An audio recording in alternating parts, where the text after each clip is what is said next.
faut qu'on parle du dernier épisode de Oshinoko. Alors comme d'habitude, si vous n'êtes pas à jour, je vous incite fortement à swiper.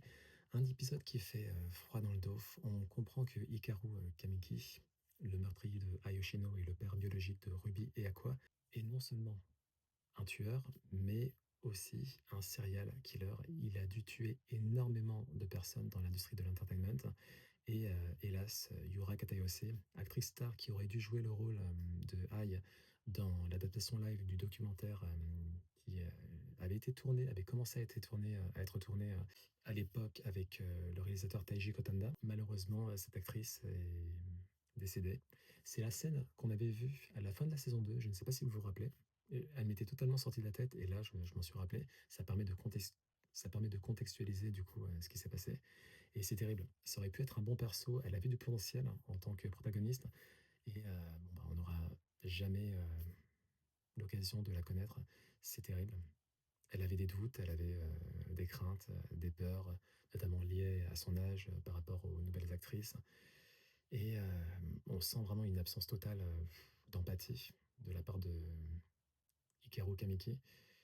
Et c'est terrible. La phrase qu'il lui dit juste avant de lui proposer la randonnée, fais attention où tu mets les pieds.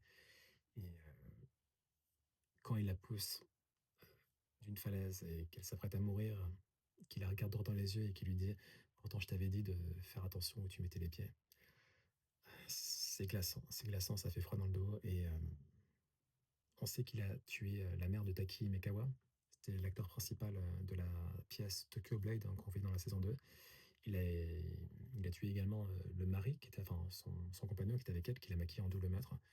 Donc Hikaru a des ressources, il ne faut surtout pas le sous-estimer, et je crains le pire. La seule lumière, c'est vraiment Kanaharima qui se remet à sourire.